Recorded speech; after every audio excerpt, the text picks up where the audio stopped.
Oh, I ain't put the ring light up. Actually, what you set up, you said no, I ain't did that. All right. Literally, I'm coming, y'all. I ain't did nothing. Literally said, are you all set up? I got distracted making popcorn. Go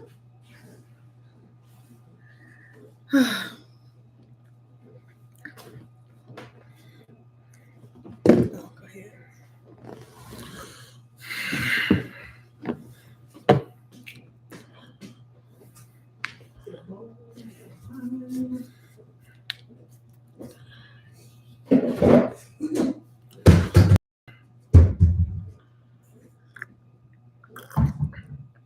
What's up, everybody?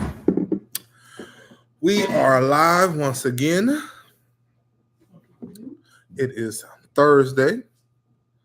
So, just waiting on CC to make this popcorn. I'm coming. Hey, y'all. Ain't nobody on yet.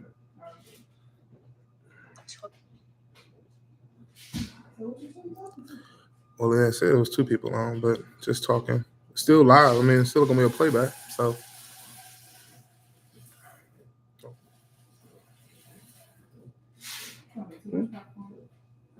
always is.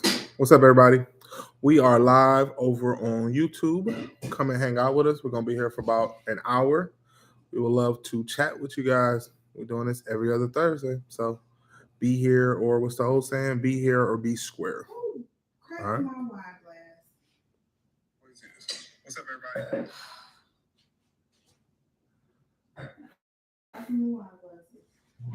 I'm scared of anything expensive in this house. Yeah. Definitely got to be on the worry sometimes. When I ain't the one washing it every day. Definitely got to worry about that.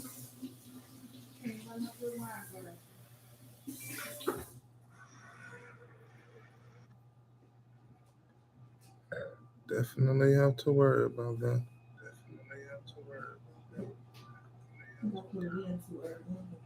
We are live over on YouTube. Come and hang out with us. We're going to be here for about an hour.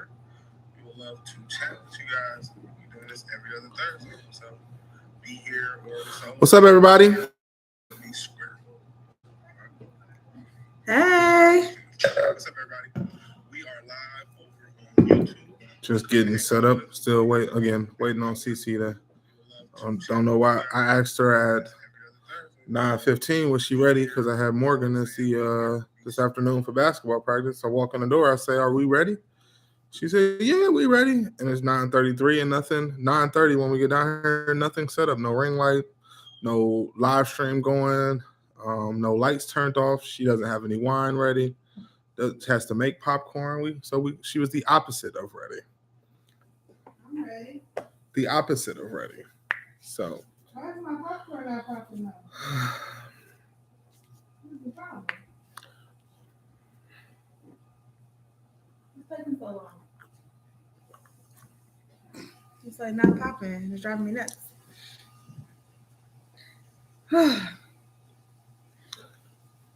Let's see. How's everybody been? It's like not popping.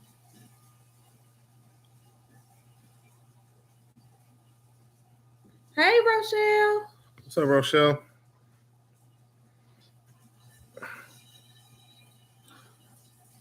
Not popping. Oh, this is it. Okay. What's up, Dawn? Y'all just getting here again. Like I said, we waiting on CC. Whenever CC decides she's done doing whatever she was doing over here, we'll go ahead and get started. But how y'all guys Thursday? I know it's late. These 9:30s be like, I don't know. I'll be like borderline, like 9:30, like semi-late versus, I guess if you ain't got nothing to do on a Thursday night, it's kind of semi-early, but I don't know. 9:30 for everybody, though. That's true. I mean, we're on the East Coast. 9:30 for us. This is. Hey, Dawn. It's like semi-late. Exactly. I mean, I'm just trying to make my popcorn. Morgan had all-star basketball practice tonight. So CC duties was to get us ready for the live. I did. I set the video up and everything. I sent her the thumbnail. I said you got to get us ready. It was like 9:20, like 9. I was about to hop in the shower at like 9:15. I'm like, we ready? She like, yeah, we ready.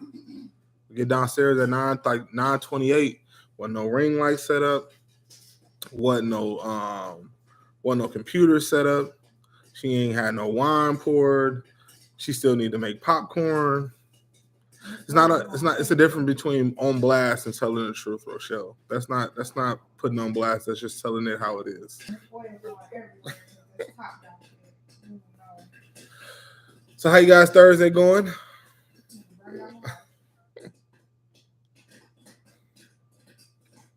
because I got caught up watching a new show, y'all. Oh my God. I'm gonna tell y'all about it when I get over there. I got caught up watching a new show on Netflix.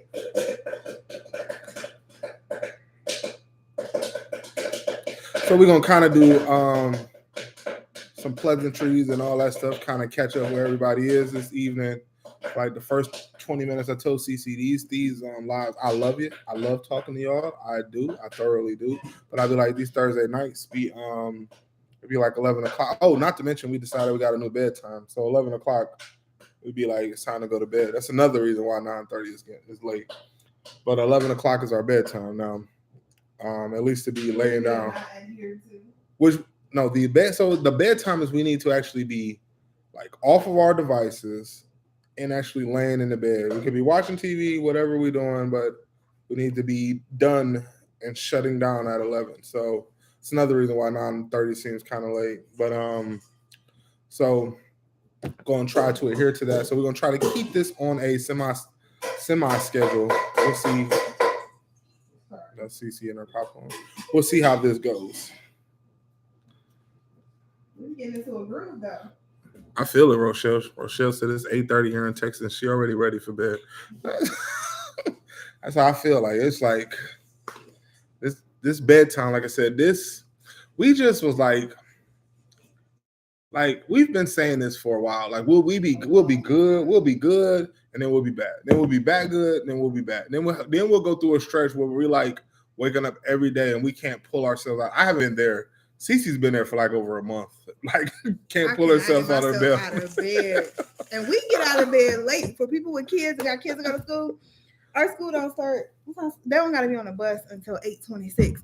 So we get out the bed. Not we. You get out the bed late. It's later than other people. Oh, okay. I was gonna say don't put that on me. All right, most people get up in the 6s. We don't get up to like 7. I get up my alarm clock goes off for the most part. Out of a 5-day school week, my alarm clock goes off. Hers, for whatever reason, her alarm clock goes off at 7 a.m. every morning. She does not. Can't remember the last time CC's ever got out of the bed at 7 o'clock. I snooze it every morning. Literally, I use CC's 7 a.m. alarm as like my precursor to let me know I have 15 minutes before I need to get out of the bed. That's how I know I really got to almost get up. So when that 7 a.m. goes. My 7:15 alarm goes up. I roll out and roll over. I wake the girls up on the blink, tell them it's time to get up, and we get our morning started. I usually hop out of bed like 7:25, 7:28, somewhere in that range, and I'm like, all right, let's roll. I know I gotta get them to a certain point, and then 8 o'clock I kind of start taking over Queese and Cece takes over. But yeah, needless to say, anyway, I say all that to say we got to get on a better schedule. We have decided that 11 p.m. is going to be our shutdown time. And this Thursday is no different. We are going to shut down at 11 p.m. Yeah, if we be going to bed at like 1 a.m. Some nights, yes. Sometimes later. Yeah. It'll be a mess. But okay. So I got caught up watching The Perfect Match on Netflix. Anybody started watching that yet? It's basically they grab singles from all the other Netflix shows. So Love is Blind, Too Hot to Handle, The Circle. They grab singles from all those Netflix shows and put them in a house together, and they're supposed to find their perfect match. And it's like a game, reality show type thing. It is a hot mess, but it is funny. So I've been caught up watching that. Michelle said, I didn't even go to class, but I'm listening virtual. I'm sitting here nodding. I was going to ask you how school was. Yeah, you normally sitting in class right now. I couldn't imagine being in class this late. Like the sun goes like for me. That's another reason why the winter is so bad for me because the sun go down like from like December through like March in Cleveland, and I'm like damn near like feels like the day is like over. 7 p.m. the day is. I don't want to do anything. Unless I have prearranged plans with you, don't call me after 7 talking about we should do this or link up. Like the sun goes down, my day is done. Damn. Maybe upstairs in the bed watching TV. Yeah, you got to be at work at 6:45. Oof. This new company that I'm at. You got a 5-minute commute or a 45-minute commute? Well, I mean, you gotta get up at like, oh, you on some Mari shit. That's how I am every morning. I gotta wake up. I told you all that before. Mari got to be out of the door for school, dressed and ready to go to school at 6. He got to be out of the door by 6 a.m. He got to be to school by 6:15. So my alarm clock is set to go off at 5:35 every morning to make sure he's up. I go back to get in the bed. Most days, I should say, 2 days out of the week, I stay up and come down here and knock out some applications and just make sure he good. Talk to him in the morning, but it still ain't like I'm not in the presence of mind to have to be like I'm ready to start my day. Like or my day is not going to stop. Like literally, I know CC knows when she talks to me. She be like, "Well, what time did you get up?" And I'm like 5:30. She knows like a midday nap is probably going to ensue at some point throughout the day. 5:30. No way. No way. But I'll give you the last 2-week recap. Got some good stuff going on the last 2 weeks. Well, my birthday was last Saturday. This past Saturday. And we had so much fun. So work set up this whole like little, what was our theme? Relive being, she turned 36. So half of 36 is kill everybody. You just asked me what the theme was. So she turned 36. So half of 36 is 18. So theme was for her to relive being 18.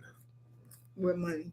Relive being 18. She could actually go do everything she wanted to do at 18, but actually have some money. So I'll let you tell it. I'll step in and point out whatever you leave out. So he took me to, we started at our favorite taco spot. Or what about your lunch? Your brunch? Oh, well. Okay. Yeah. So I woke up and I was like, okay, I'm going to just take Mariah because Mariah's birthday was last Thursday. So I was like, I'm going to take Mariah with me. We'll go to brunch. We'll go shopping, all that other stuff. Well, I was getting ready and putting on my makeup. He must have bought a cake for me or whenever. I forgot about that. Yeah. He bought a cake for me whenever he bought it, and he had the kids put the candles on. No, I put them candles on. I wanted to take the. That was my pleasure. Well, he put the 36 candles on the cake, and they like surprised me with cake at like 11 o'clock in the morning, 10 o'clock in the morning. They surprised me with cake and saying happy birthday to me, the whole family. So that was cool. And then me and Mariah went to Cheesecake Factory, went shopping, all of that. And then we came back. I got dressed, and what did I miss then? That was it. No, that was it. Yeah. We came back. I got dressed, and then he took me we went to our taco spot, like 30 minutes out the way. And I'm like 45 minutes. Well, yeah, it was far. And I'm like, why is we going way over here? Because it's a chain. So they got them like all over the city. And I'm like, why are we going way over here? We like 4 of them to get literally might be 5. It's one around the corner from our house. The corner, downtown, Tremont, Lakewood. Yeah. We passed 4 or 5 of these to get to the one we went, right? So we get there, and I'm like, why is we way over here? But we had good tacos and margaritas, and we went way over there because apparently there was a go-kart place, which was still kind of far from there. It was like 20 minutes. Yeah. It was a go-kart place over there that has like these fast-ass go-karts. Not like the regular ones, but like 50 miles per hour. They got up to 50 miles per hour. Them things was going so fast. And I was like moved over to the right, going slow at a leisurely pace. And I was like literally in last place. Yeah. But yeah, I was all the way to the right in the right lane going super slow. Everybody else lap times was like 24 seconds, 22 seconds. I was like 32 seconds. So we had fun there. Then we ended up going to arcade. It was like this. It's kind of like Dave and Buster's. I guess everybody know Dave and Buster's. It's kind of like Dave and Buster's with miniature golf. Like our first date was miniature golf. We were 25 and 21. Well, not first date, our second date. It was supposed to be our first date, but it rained. That was part of my agenda for our first date, but it rained on our first date. So we went miniature golfing and we went to arcade. We played some arcade games. We had a good time here. And then I ain't been to a club since like before COVID. And like before COVID and before I got pregnant. So y'all know I got pregnant and then COVID happened. And then I had the baby during COVID. So I haven't been to a club since like 2019. So I took her to this R&B experience nightclub. It was like R&B, it was like throwback R&B with like they mixed in like some new stuff to keep it like upbeat, but it was like, yeah. So I wanted her to. She had her blazers on. I told her like, hey, you need to dress in something that you look cute during the day, but also bring something that you might want to dress up a little bit at the night. And she's like, I'm wearing my blazers all day. But I brought some heels, but when he told me what we was doing, I was like, I'm keeping these tennis shoes on. But it was that kind of vibe though. So it was a good time. It was a lot of fun. And I mean, we was outside 3 a.m. Like when we left at like 6. Yeah. And we was out till like 3 a.m. So it was just a really good time. I had such a good birthday. It's such a good birthday. Rochelle said adulting is a mess. It's for the birds. I would trade adulting. I always think about that. Like it's like adulting legit. Like people, your parents warn you about adulting when they're adults and you're a kid. And you don't understand because you look at your parents and they're like, oh, they get to stay up all late. They get to do this. No, I want to stay up late. You don't, not now. But there's like, I seen the meme. I'm just staying up late because I got to get more stuff done. I seen the meme and it was like all my childhood punishments is all the things I want to do as an adult. I want to go to bed early. I want to take naps. And it was something else.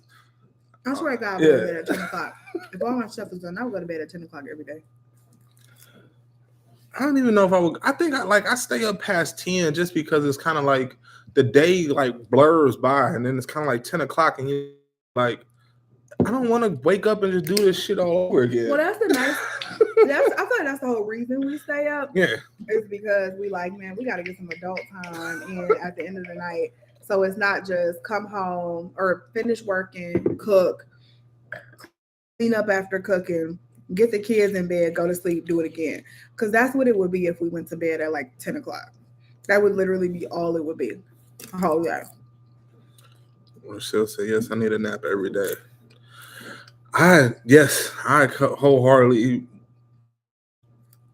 subscribe to naps every day. Oprah says that power naps are actually I wish I had time for them.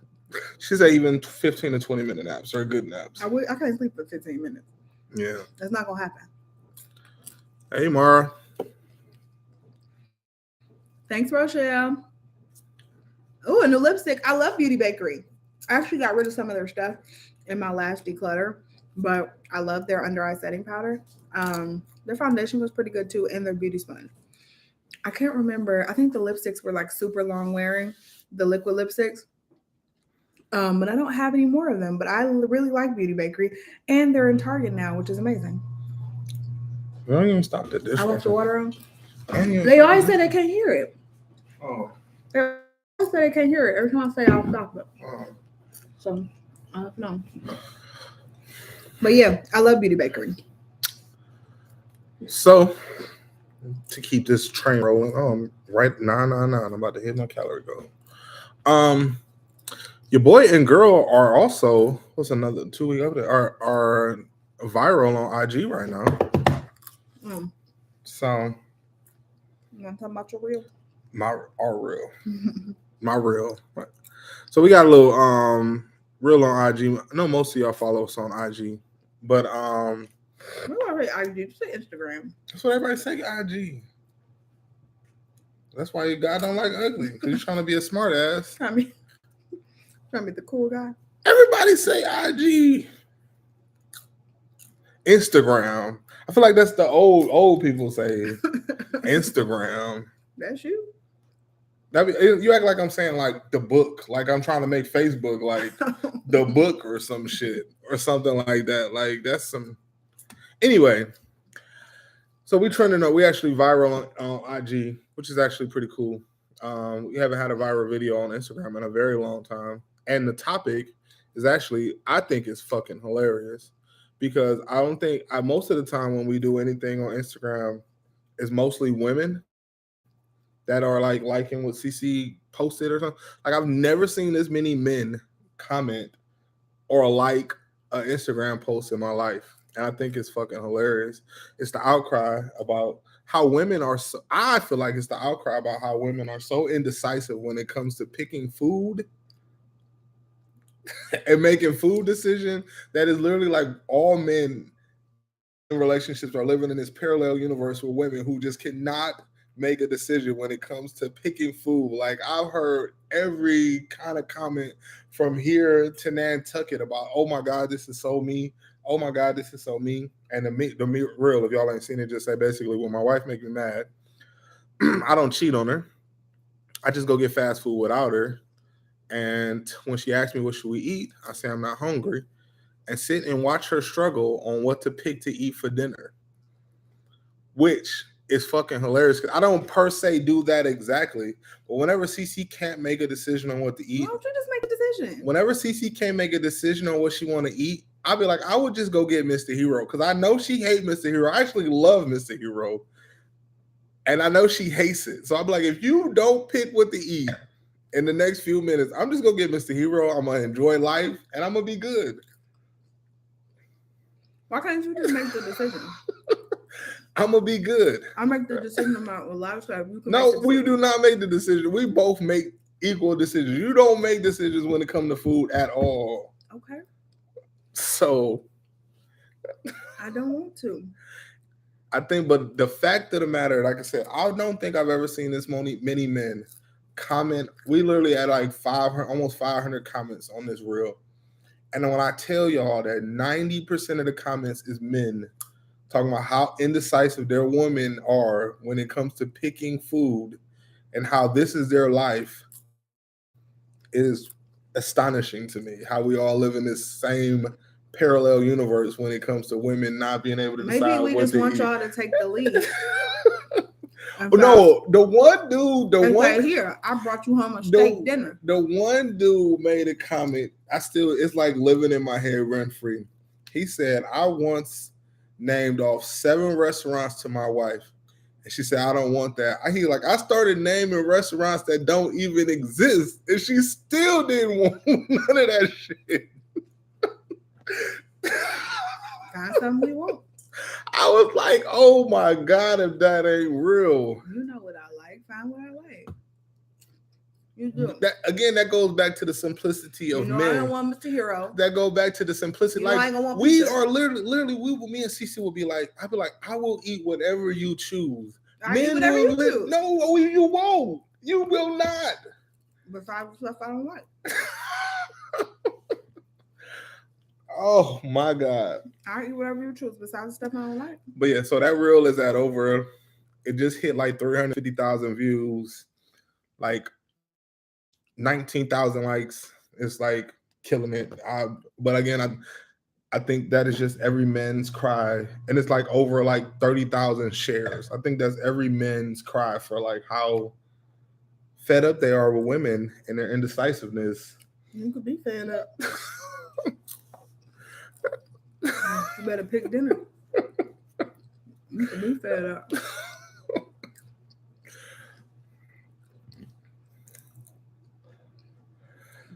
Oh, loving the gym looks. Thank you.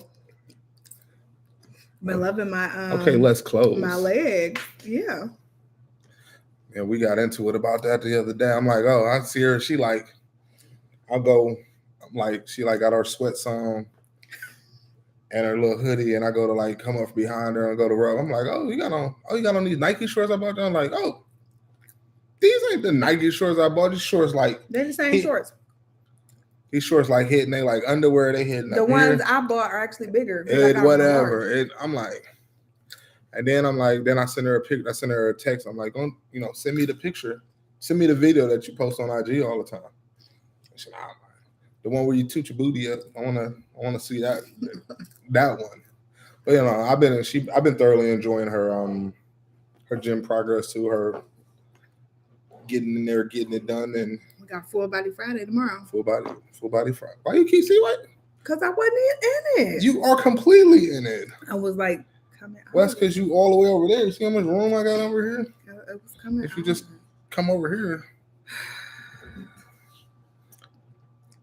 Whatever. Hey, Jared. I said rude as fuck. Because you are rude. No, she talking about, that's not rude. She was one of the first people to comment on that video. Well, you are rude. That's not rude. That's just real. You know what I want. Just pick it. No. You know what I like. I'll pick it. Or you could just pick it. You pick it. That's your job. It's not my job. It is. It's not. It's been your job for the past 15 years. It's not my job. It's been your job. I'm going to try to change that now. Like I said, that should just be like, it gets like, as a male, it just kind of, and like the one dude was like, I once text my wife and asked her what she wanted for dinner at 4 p.m. He said, I stopped and got dinner, came home and waited for her to decide what she wanted for dinner and ate a second dinner at 8 p.m. once she decided what she wanted to eat. So he could have just chose. No, because y'all don't know. Y'all don't. You literally don't know. If you come home with something that I like, I'm going to eat it. No, you're not. Yeah, if I just come home with it. But if I ask you, so what you asking me for? Just come home with it. Surprise me. What in the freak? Oh my God. So because women have a very diverse food palette. Okay, so make a decision. That's cool. We simple. We know we simple. That's the thing. That's what we're actually, when we say, what do you want to eat? We understand that you might not want to eat what you eat. And like CC be like, oh, she cooked pasta on Tuesday. She cooked it for dinner on Tuesday, ate it for lunch on Wednesday. I don't want to eat this again. I wouldn't care about it. Well, what do you want to eat? But you know I'm not going to eat it again. So don't act like you don't know. That's what pissed me off. Because you sit there and act like you don't know when you do know. You know exactly what I'm going to eat and what I'm not going to eat. And I do. So I say, what do you want to eat? No. What do you now desire to eat now? Choose. I don't care. This ain't you. Because I can eat pizza. I want today, you to choose tomorrow, the day after. I can keep going with That's you. You know I'm not going to do that. Right. So why do I have to? That's too much popcorn. You want some? No, you know I don't want no popcorn. It makes too much every time. And no, you make too much every time. And I tell you that. You just be wasting this $7 Orville Redenbacher popcorn like that shit just. So I only eat stovetop popcorn. I don't eat microwave popcorn. I only eat stovetop popcorn. And you got to put the Orville Redenbacher popping and topping oil. You got to put that on top. You can actually put it a little bit in there. I cook it in olive oil. I put a little bit of that in there. Then I put a little bit of that on top. But that's very high in calories, so you can't put a lot. Then you got to get your movie theater butter, salt. This is the key. They also have like a kettle corn salt too that I have up there. And I mix the regular salt with the kettle corn salt. So you get a little salty, you get a little sweet. It's the perfect combination. Jasmine says the food has to fit the mood. I don't mind that, Jasmine. But you know that's what the cool. Mood is. I don't know what the mood is. You know the mood, so pick the food. You do know what the mood is, and you just just pick the food, Jasmine. That's cool. I don't mind you make the mood fit in the food. Just tell me what the food is, and I'll go get the food. So now we got the food to go with the mood. You know what I don't like? I don't like how you be acting like you don't know. I don't like how you be acting dumb like you don't know what I want. That's what I don't like. I don't know what you want. That's what your problem is right there. I don't know what you want. Yes, you do. Yes, you do. I do not. Tired of your shit. I'm tired of your shit. What y'all drinking anyway? I got me some Carlo Rossi Moscato Sangria. I think that's like a $4.99 bottle of wine. Got my Rossi right here. Anyway, probably kill that whole bottle tonight. Rochelle said, I know I asked mine, what are we going to eat? All he says is, I don't know. I tell him, I don't know. I didn't. I tell him they don't know. They don't have that restaurant. They don't have that. Yeah. Yeah. But you know what I want. I don't, though. You do. I really don't, though. I could eat, literally. Look, y'all. I'm not. Why you keep saying what you can eat? I'm not you. You're right. So choose. Do y'all really know for real? Y'all ask because y'all don't know. I can eat. This is what, going back to what I was saying. I can eat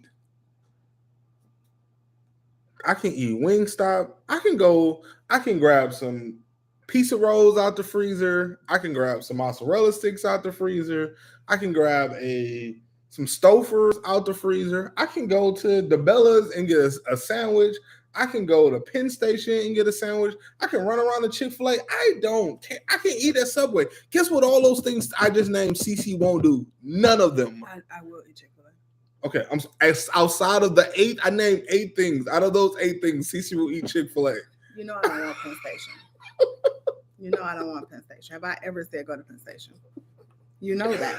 Penn Station. Have I ever said go to Subway? You're right. I can eat all those places. All those options are available to me. Okay, but you know what options are available to me. No, I know what you choose. My man Corey, that's my boy. I'm just letting you know, that's my man. We're being set up for the failure when we are told to be the ones to pick what's for dinner. Corey, you're not welcome here. You're not welcome here. We did not ask you for your opinion. We did. We are surveying the land. This is dead ass. I'm just saying. It's pretty simple. Target has the popcorn in the bag. What popcorn in the bag? Is it called popcorn in the bag? Or is it called kettle popcorn, but it's actually not allowed to be called kettle popcorn? Because he calls it kettle popcorn. It's not kettle. It's just kettle corn. Literally, what was that, Tuesday? Who calls it kettle? Literally on Tuesday. Kettle popcorn. Literally on kettle Tuesday. Corn. It was on Tuesday. Cece said something. And I was like, I got you some kettle popcorn. And she was like, it's called kettle corn. And I was like, oh, I actually apologized. Like, oh, my bad. I didn't know it was called kettle corn. I went to the fucking store later on that day, and the shit is actually called kettle popcorn. I'm like, you had me apologizing for some shit that's actually on the bag. It literally says kettle popcorn. Somebody really says kettle. You want some kettle popcorn? It's kettle corn. Kettle corn. You don't need the pop. It's called kettle popcorn. You drop the pop. You guys don't say kettle popcorn. You say kettle corn, right? You drop the pop. You don't need the whole popcorn. I know what kettle corn is. Oh, peach moonshine. That sounds like you're going to have a... Who said that? I thought that was Rochelle. No. Peach moonshine. That sounds like Rochelle in class. Rochelle better not be sipping on nothing. We watching you. Kettle we all pushing you to the finish line, girl. Peach moonshine sound like some shit. Kettle moonshine. Peach moonshine sound like some shit that you're not going to make it too far on this live. It might be late to work tomorrow. Depending on how much you drinking. Moonshine had me down so bad. One time in college, who brought us moonshine? I'm gonna tell my. It was one of my friends. They had brought us moonshine. I think it was homemade moonshine too, and it had us down so bad one time in college. We were down. I was probably like 19. I don't know. It was bad. I'll tell my moonshine story. We'll read these last comments and we'll get to the next story. So my moonshine story. Last time I drank this shit, I swear I would never drink it again because of this. So at the Browns tailgate, drank this moonshine. Didn't even make it, went to the first quarter of the game. I was good. I was so fucked up off this moonshine. I walked from the Browns Stadium to anybody in Cleveland, walked the Terminal Tower, got on the Rapid going in the wrong direction. That's like a train. Got on the train to go in the wrong direction. I end up at the airport. CC texts me at 4:45 because the game over. She's like, where you at?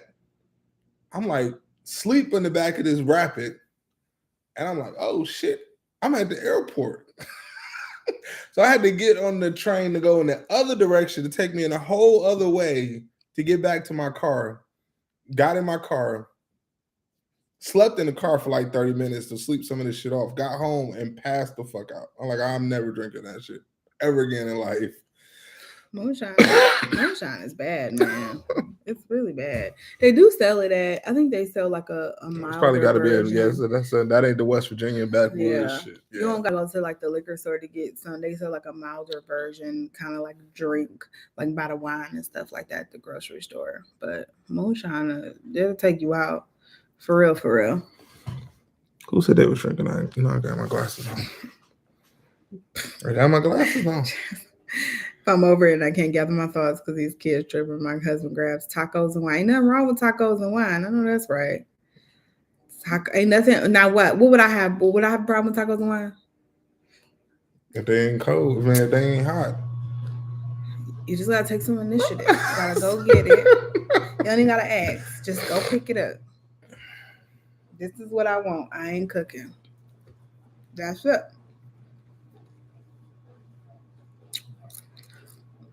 Oh, Trader Joe's sea salt and olive oil popcorn. Oh, that sounds good.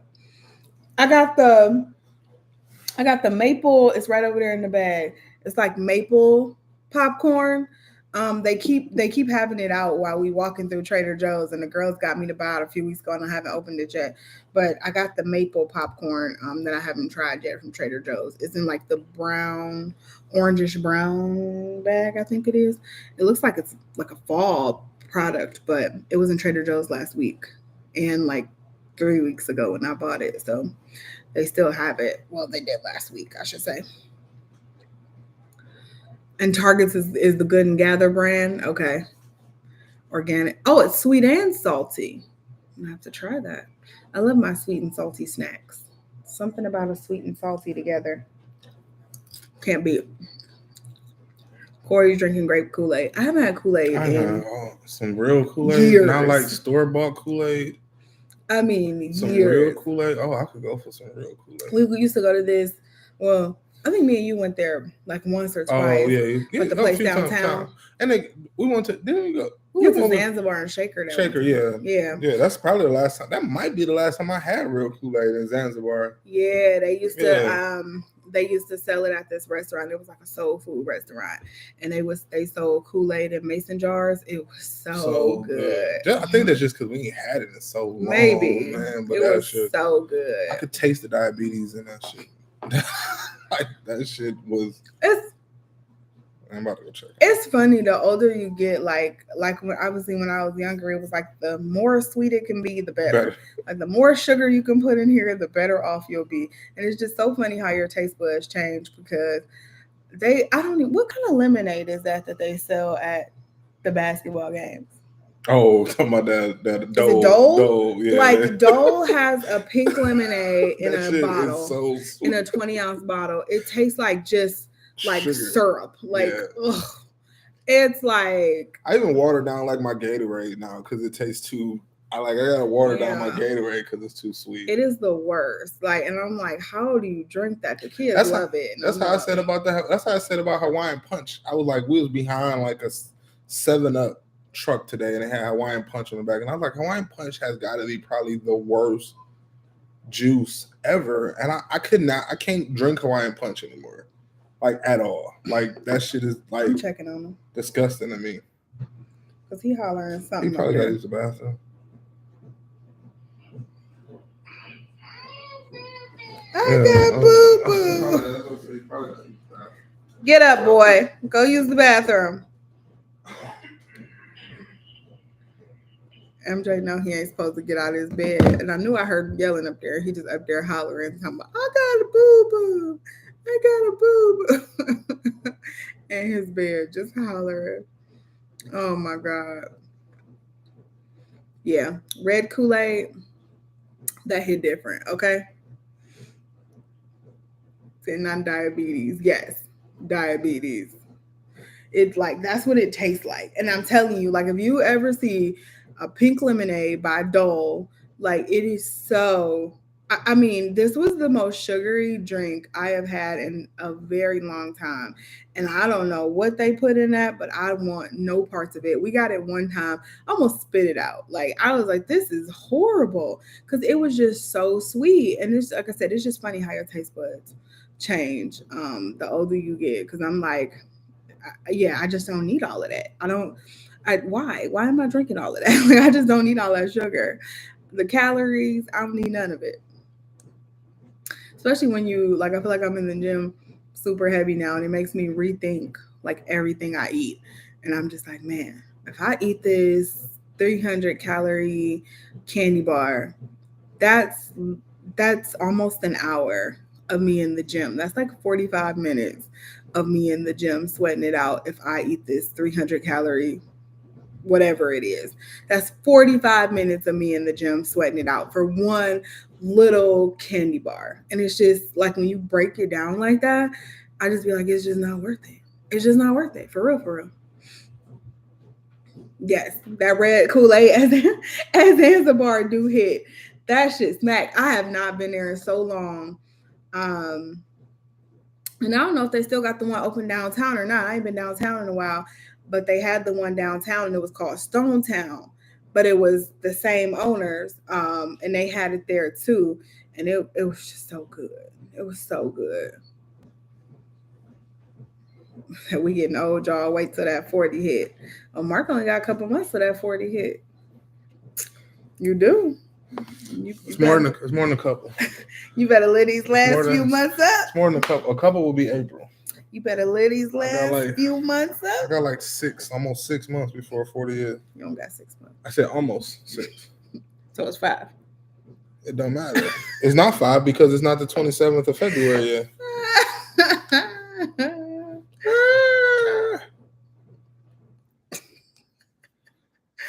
Where we at before we change subjects? The last comment from Rochelle. Candy like I used to. Yeah. Me either. I have a candy bar here there. Man, Heath bars. Heath bars be sending me. That's what I got it for Valentine's Day. Them things be having me like in a chokehold. Yes. They really do. I love me some Heath bars, but I mean I really don't eat candy like that either. I do. I used to. Well, for all my shit, but yeah, I love me some good gummies. So, y'all, I don't know if y'all seen this. I wanted to get y'all thoughts on this. So, I seen it this morning on Instagram. Not IG. You ain't see it on IG? I did. I saw it on IG, but I mean, apparently it was big on TikTok. This dude was putting his mama out of her house. Oh, her house or his house? His house. His house. How you gonna put his mama out of her house? I don't know. You said her house. That's what I was asking. Oh, putting his mama out of his house. I only heard half the story on the radio. Yeah, he was putting his mama out of his house because he was getting ready to have a baby by a woman, and I guess apparently she got the woman like his mama. No, she got 2 other kids, so they needed the space for the new baby and then the other room for the 2 kids that he got coming. So. Mama made this whole big deal about how he was putting her out. I don't know how she claimed she was gonna call the police. I don't know how she called the police on a man, on her own son, and that's her house. Elder abuse. And so supposedly, his sister lived up the street, and that's where he was sending her to, and she just had a baby, and she was gonna do like postpartum, and even she kind of didn't even want the mama there. So let's me tell you the mama got issues. My whole thing, even outside of that, could you ever see yourself putting your mama out your house? Supposedly, the other backstory is he been telling this was like the 4th time this incident happened. He's been trying to get his mama out of his house since like 2016. I think he said 2017.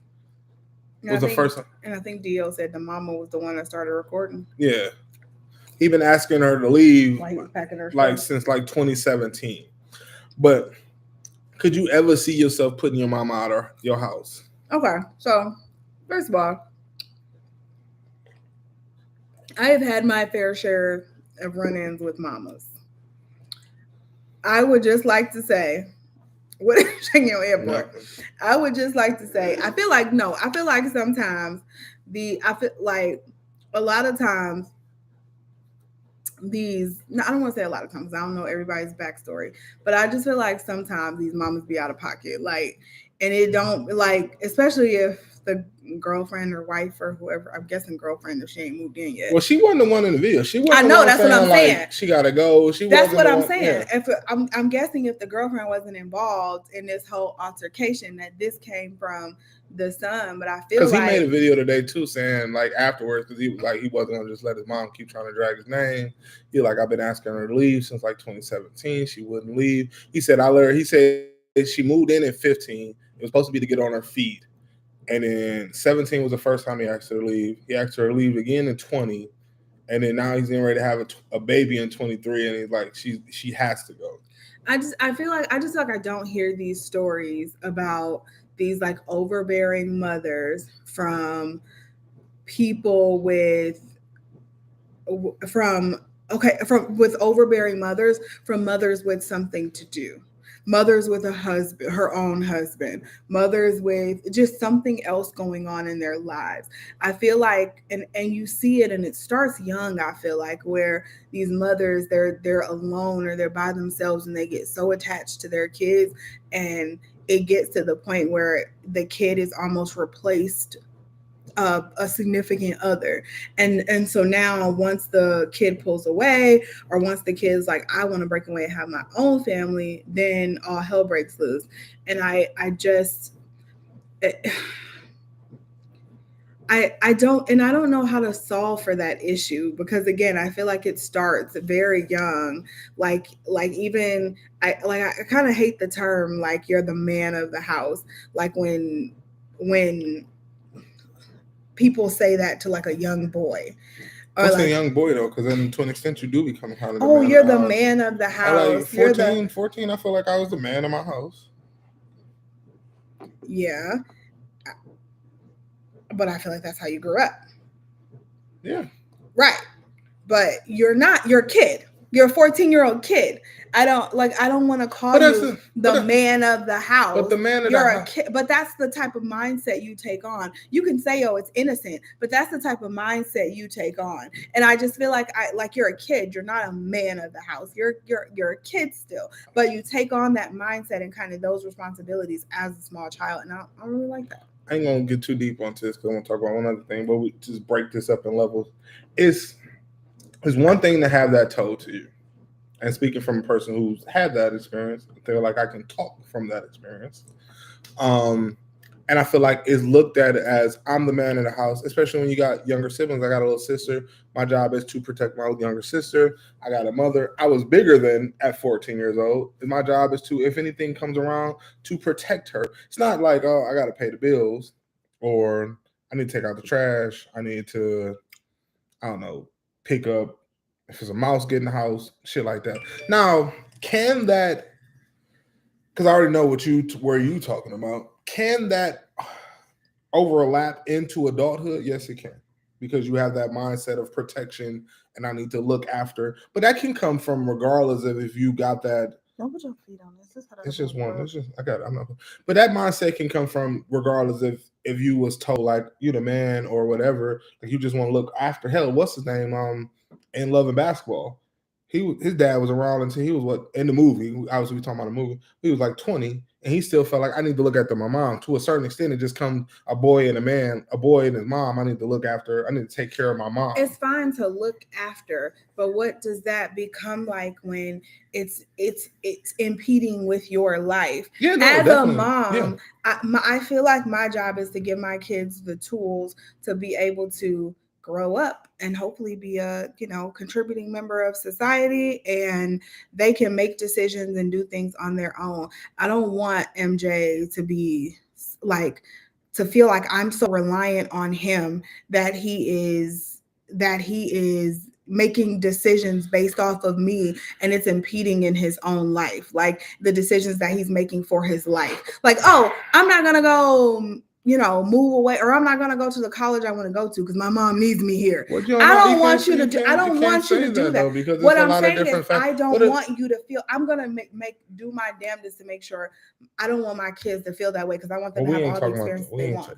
Let's keep it on this one. I know what you're saying though, but That is deep. I still think there's deeper levels to every situation. Every situation have a backstory. No like if I died, and when Queese was 18, and like, oh, Morgan is living here, or Ryan living there, and Mari living there, Queese gonna be like, oh, I need to be here. Maybe so, but I want to make sure I make it very clear and plain that no, I don't want that to happen. I want you to go and experience your own life, and I want to make sure I make it very clear and plain. I feel like sometimes that doesn't happen, and that message doesn't come across, and I feel like sometimes it's purposeful. Because it's like, I do want you here. I want you here with me. Clearly, I don't want my kids to leave, but I want them to be able to live out their own lives.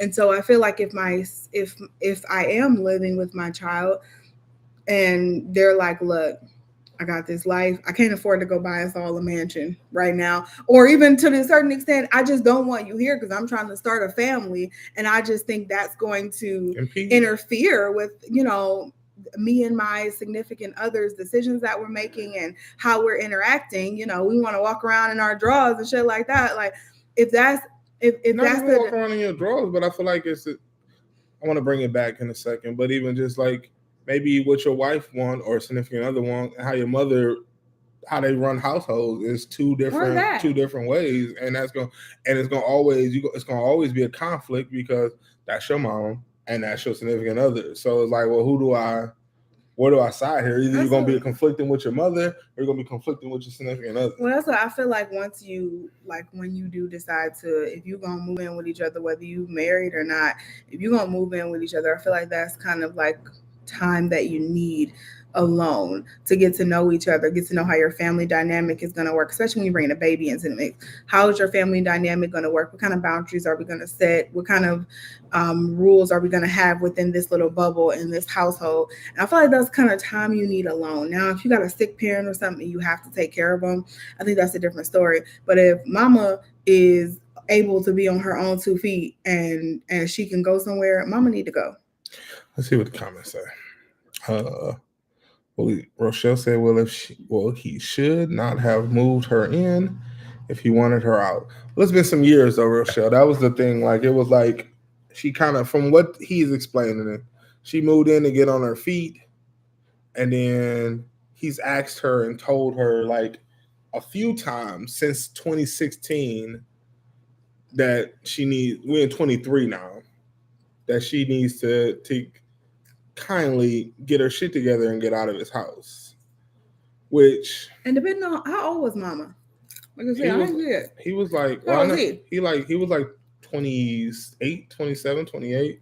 So mama might only be like 50 years old. Yeah. Like, mama, you need to be out there. She got her own TikTok. She was putting this on her TikTok, so she was young enough to have a TikTok. Yeah. So. If mama ain't 75, like, mama ain't got there and get a job. Mara says sometimes it's hard to imagine, but some folks don't have good relationships with their moms. Sometimes you have to separate the title of mom from the person.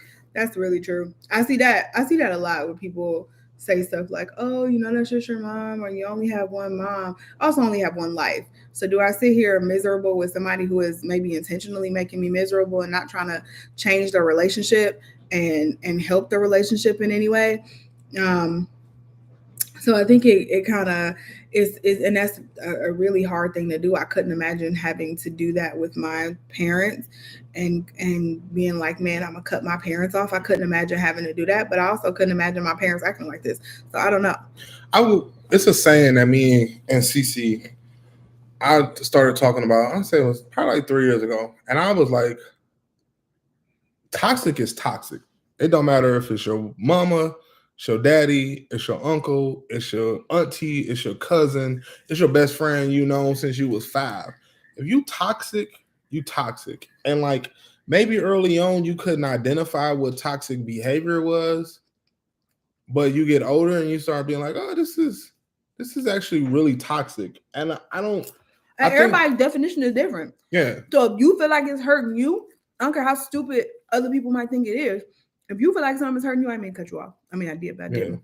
But if you feel like it's hurting you, I don't care what other people think. Like, you gotta do what you gotta do for you. Yeah, toxic is toxic. So it's like, you can't allow somebody to continue to occupy that space, regardless of what their title is, if it's damaging you personally, like mentally. And you gotta find a way to and if it's putting mom out, like, and that's the thing. I doubt he went to that woman and was like, "Hey, you got to get the fuck up out of here," because he wasn't even saying nothing in the video that she was recording. He was just packing her stuff up, and he was like, "I'm just taking you down the street. I'm gonna take you down the street." Like, I'm sure that day wasn't the first day that he talked to his mom and was like, "Hey, you gotta go." I'm pretty sure it wasn't. She just was, because she was like, "Oh, I'm the one who gave." That's the other thing. That's a big thing, because she made a comment in there, and I feel like it's one thing that I've always said in my life. I never want any of my 4 kids to feel. Said, "Well, I gave birth. The person I'm the person who gave birth to him. Without him, he wouldn't have life." Okay, I didn't ask for this life. You laid up and gave me this life. That's on you. You did that. Now I'm living it. I appreciate you for it, but it's not my job to take care of you. You did your job. You got me through 18 years of life. If you wanted to, I'm not a fan of it. But if you wanted to cut me off at 18, by all means, that's up to you. But we here, I'm grown, I'm doing this. I'm asking you to leave now. I be like, when parents be like, "I feed you and clothe you." That's what you're supposed to do. Ma'am, that's the law. You have to do that. They're going to send your ass to jail. Like, you literally have to do that by law. That's the best you got. I tell my kids to be, what I try to preach to my kids is be appreciative of the things that you have. Not so much I give you, so you have to do this for me, but be appreciative of the things you have and that I do for you, because I don't have to do all the things that I do for you. Or the quality of things that I do for you. Yeah. But baby, I can save a lot more money. We go down to that Goodwill, buy up everything, which ain't nothing wrong with the Goodwill. I've actually found some really good stuff at the Goodwill. I used to thrift all the time. But yeah, I could save a lot more money if I head up in there. So let's be appreciative of the things that we have and the things that we're doing, but not like I feed you and clothe you. Cannot pronounce his first name, my real, but Beauty says, "Hell yeah, I told you I need my glasses." Oh my god. Resilient said, "Hell yeah, I will put my mama out. Mine can't even stay to begin." And I feel like it's funny because I've never had an issue with a relationship with my mother, like my parents, period. I've never had an issue with that relationship at all. It's been like we had like our typical teenage, times. Yeah. Right. But other than that, I've never had an issue with the relationship with my parents. So when I hear like if my like whatever my parents need, I'm gonna give it to them. But my parents have also not needed anything from me. So I feel like if it gets to the point where like, and people start to take advantage, the small things then that's need different. That's the thing. Like that's the thing. Like what she talking about. She said needed from her because it doesn't feel like a need. Like my mom called me today, where we had our, "Hey, I need you to come over, and I can't figure out how to get this like smart light bulbs. I gave her these smart light bulbs. I can't figure out how to get these smart lights. Yeah, every day. Can you come over and help me with?" I will be there. Yes. Can you come pick me up from? I gotta go get my eyes checked or the doctor. Can you come? Yes, I will be there. If I gotta show my mama how to share a picture on her phone one more time, she's not trying. I know she's not trying. I will be there. But like, can I put you out your home and make you feel uncomfortable for wanting to live your life? No, you cannot do that. I don't think I could ever live with my mama though. I wouldn't want to live with my mother. And I feel like my mother's actually pretty respectful when it comes to my decisions and our marriage and all of that. I feel like she's pretty respectful and she's not super overbearing. But I just feel like we do things differently. And I want things, I am now an adult and I want things a certain way. And I work hard so I can have things a certain way. Like I'm owed to have things a certain way because I work hard for those things. So I just like we do things differently, and like it would just get annoying.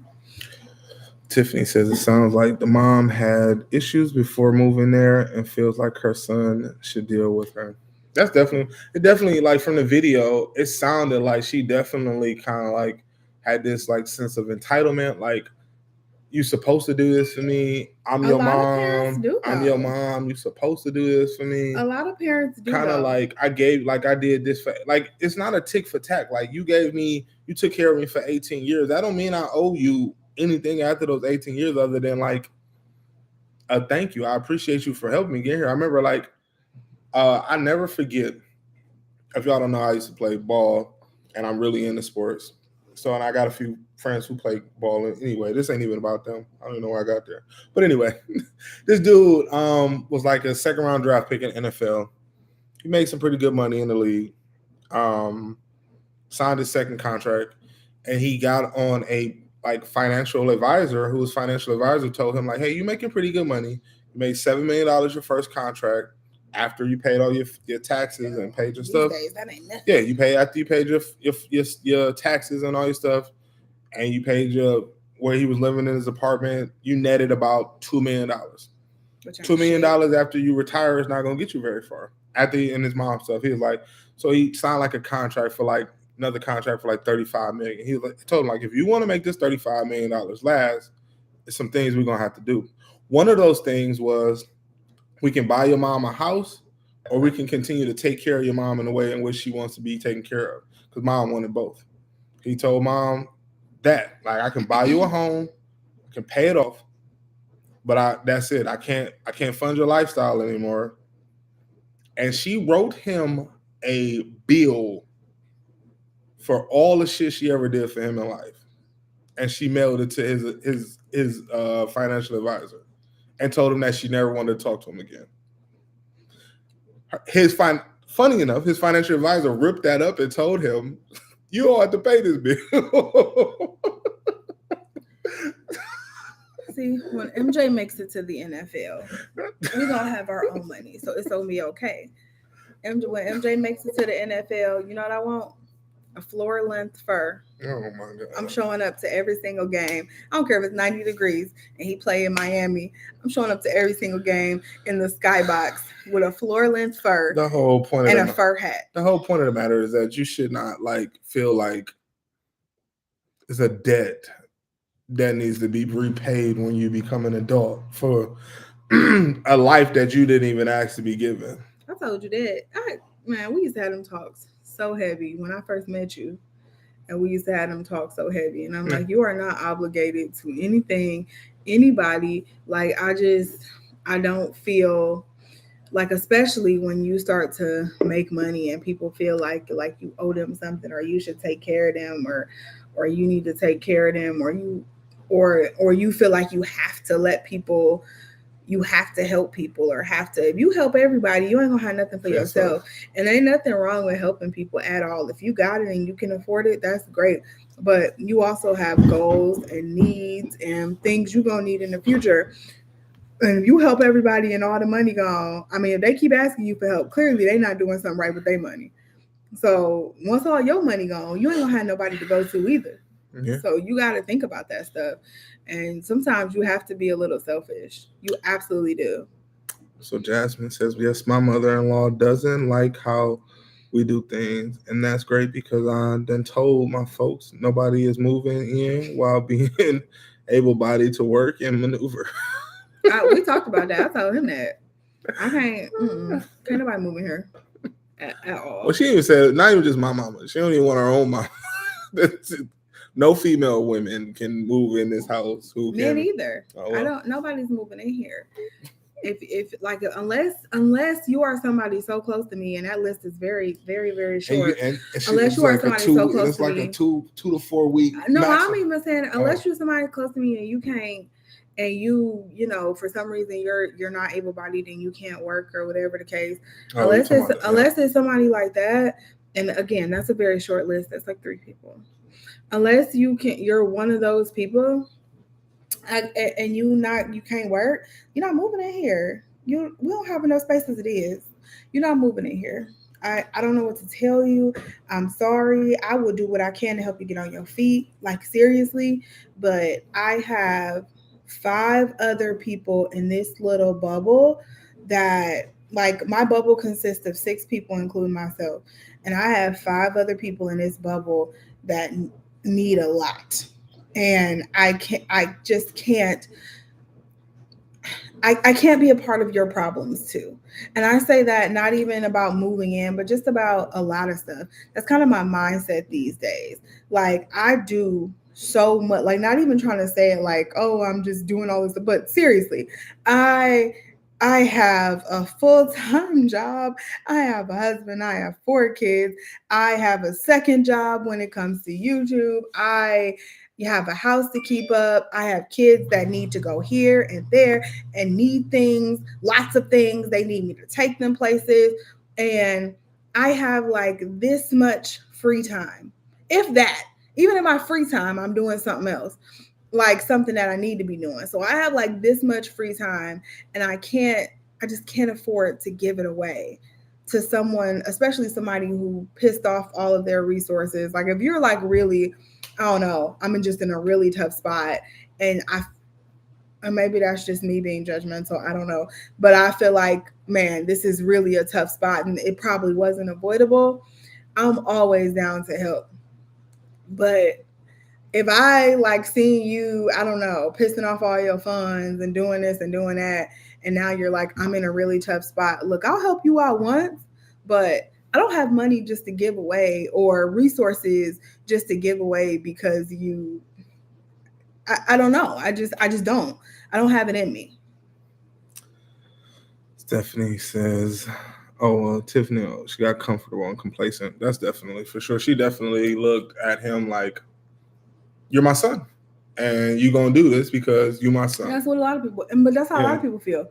And then most of the time, they don't argue with you because they're your son. Yeah. Or a daughter, and it's like, oh well, I can't argue with this person, and then it's a big blow up because this person has been feeling stifled for I don't know how long, and they just haven't said anything, and then it comes out in some crazy way that blows up. One day we'll tell you that story. That's why it's like kind of hitting close to home because that's a real life story. I ain't saying nothing about that's you. You lived through it, not me. I ain't saying nothing. You was there. You was right there on the hip. So I ain't saying nothing about you. Anyway, Stephanie says, I wouldn't even think about that actually, but I think that's why a lot of Black professional athletes run into money issues because they are helping out so many family and friends and financially. Definitely. Not just professional athletes, but just like people who make a lot of money in general. Like y'all used to watch that Keisha Cole show back. Bring up Keisha Cole. That's always that Keisha Cole show back in. She was a cautionary tale. Her financial agent told her the exact same. All of these financial agents, like, because she was taking care of Neffy and all her kids. I think she bought Neffy that house. She bought her mama that house, and then of course she was taking care of the foster parents who took care of her whole life because Frankie didn't take care of her. Like she was taking care of all her financial advisor told them was the exact same thing they tell them. That's cool. Your dream is to buy your mama a house.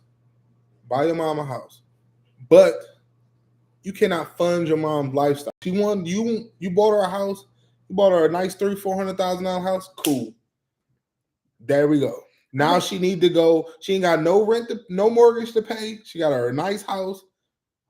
Now she needs to take care of the rest of her life. I think Fantasia was everybody had a show back in the day. Now I'm thinking about it, but Fantasia had a show too, and I think they told her the same thing because she was taking care of all those people, and it was kind of the same thing. And I feel like that's kind of our natural thing. Like you want to reach back. Yeah, I want to. Oh man, these people been there for me. Until you realize how much money ain't really that much money, and how much.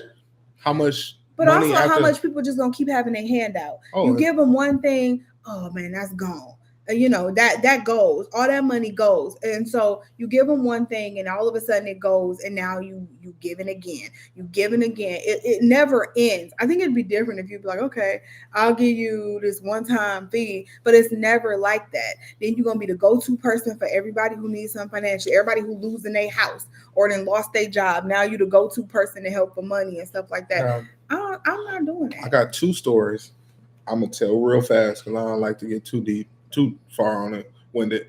Both rappers.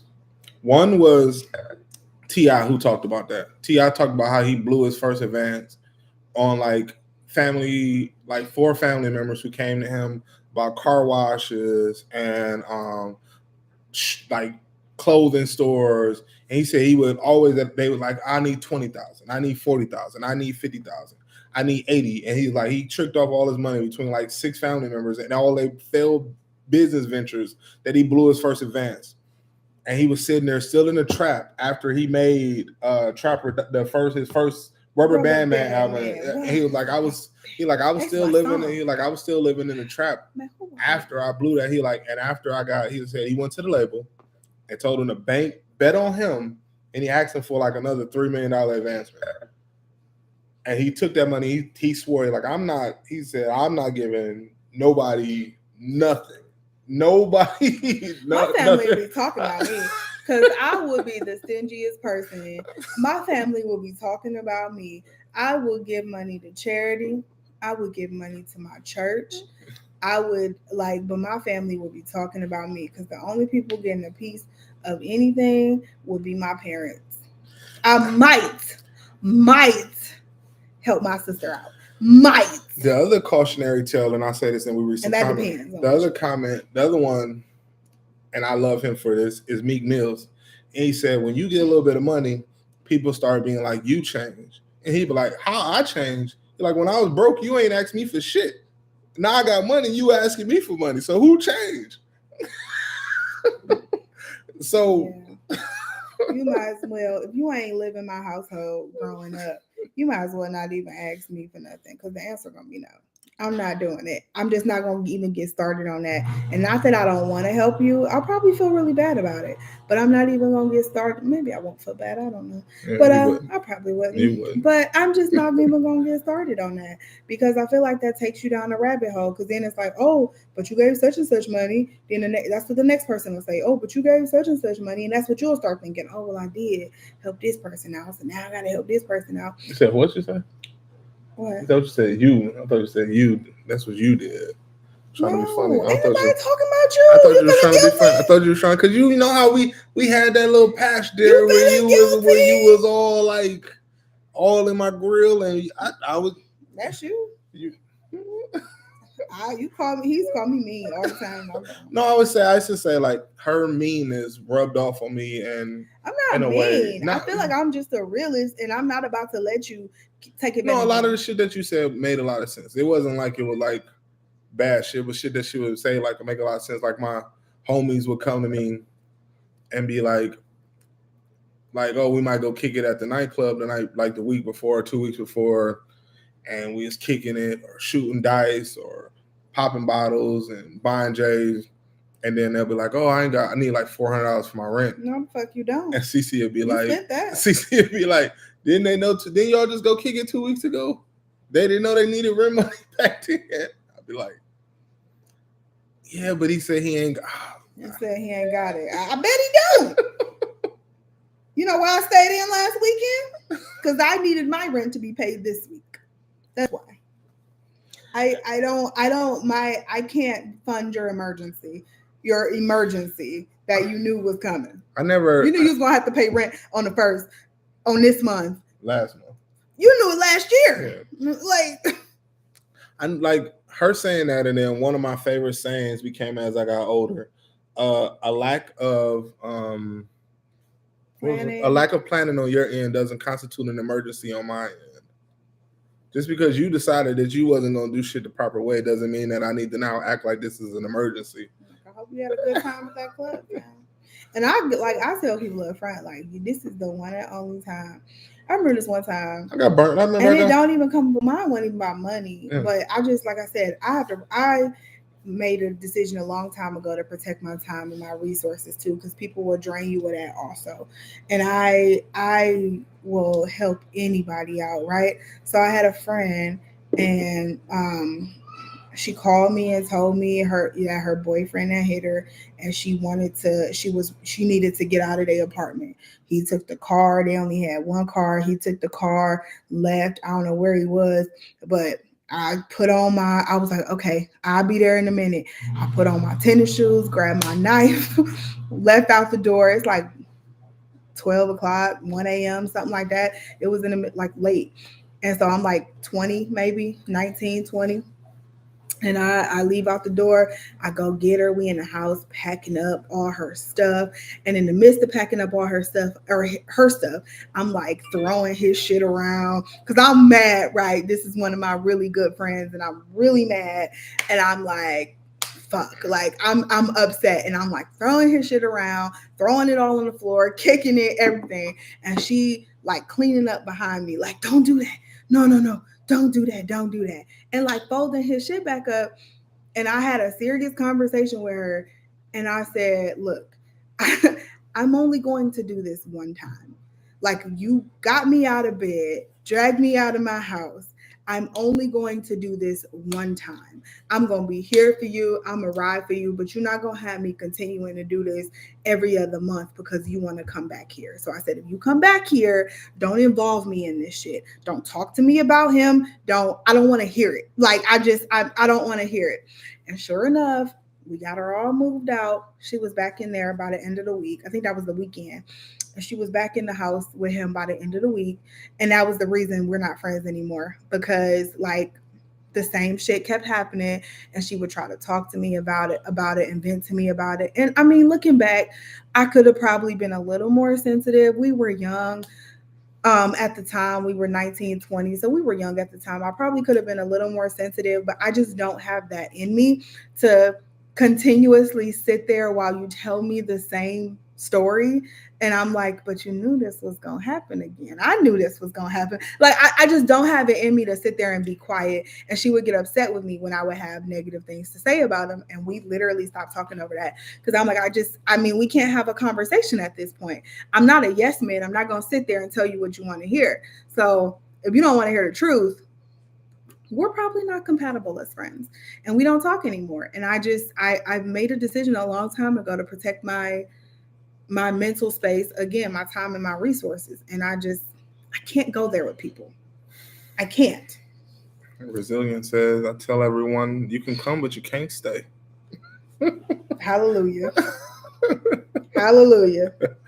Mara says, yep, we need to start financial literacy early. I feel like money isn't discussed early with us. The lack of financial literacy is what leads to folks asking for the help. I say that all the time. I ain't gonna get too deep, but yeah, I definitely feel like after I feel like 11th, we've had me and Cece talk about that behind closed doors and to ourselves all the time. Like 11th and 12th graders should be taught taxes. That should be happening early, starting earlier though. But I'm just saying, like at the minimum, you start making money, you can get a job in the 11th grade. You can start learning I had a job in 10th. I'm just saying, you can start learning like how money don't reach. Like money don't really like. It's so funny because I remember being a kid and thinking like $1,000 was like a shitload of money, and then you see $1,000 and it's like that was gone. I can blow $1,000 in 5 minutes. At this point, even $1 million. Yeah, like if somebody gave me I can't stop working if you give me $1 million. Yeah. I gotta keep working. Like obviously when you little, $1 million. If I tell my kids I got $1 million, oh my God, we're $1 million don't even make you rich. Like $1 million goes. No, especially depending on where you live. Like for us, obviously we could pay off our house, pay off our cars. We could probably pay off all our bills right now, but that would leave us with not that much money. We have to still be working. That would leave us with what, a few $100,000, a few $100,000. Like we would still live the way you want to live and do the things you want to do. We would still like that money. A few $100,000 will go in. Like if we're not working, a few $100,000 will go in a couple years, and we're back to square one. Like like $1 million isn't even a lot of money. So I feel like we just don't, like you're right. We don't have those conversations early enough, but I feel like we are kind of the first generation who are starting to have those conversations because our parents and their parents, for the most part, a lot of them was just scraping to get by. Like I don't think they were scraping to get by, but it was also like a protect. Like I feel like we like the first generation to kind of, for one, talk about like. And even I still feel like it's a lot of people who don't talk about money and like you make how much money? Like back in the day, taboo. That's taboo. That's so but it's taboo. Still kind of taboo. Yeah. Y'all know I tell everybody. And because I want everybody, I didn't know it was possible to make the money I make right now. I had no idea it was possible when I was in high school. Even in my early 20s, I didn't know that was possible, especially in the field I was in. I was like, oh, maybe you gotta be a lawyer or a doctor or something to make that type of money. I had no idea what was possible because people did not talk about it. So that's why I will tell you whatever you want to know. Well, yeah, I think that just was like taboo conversation. You didn't talk about how much money you made, or how much you paid for your house, or how'd you get that interest rate, or who did you talk to when you was making, like, people just be like, oh, I mean, I know people. Yeah, how much you pay for your house? Why is that a secret? How much your house costs? Why is that a secret? I can go on what's the name and find out how much you pay for your house. Like, all I gotta do. But you couldn't back in the day. Yeah. So you just guess them. But why is how much I pay for my house a secret? Like, that ain't no secret.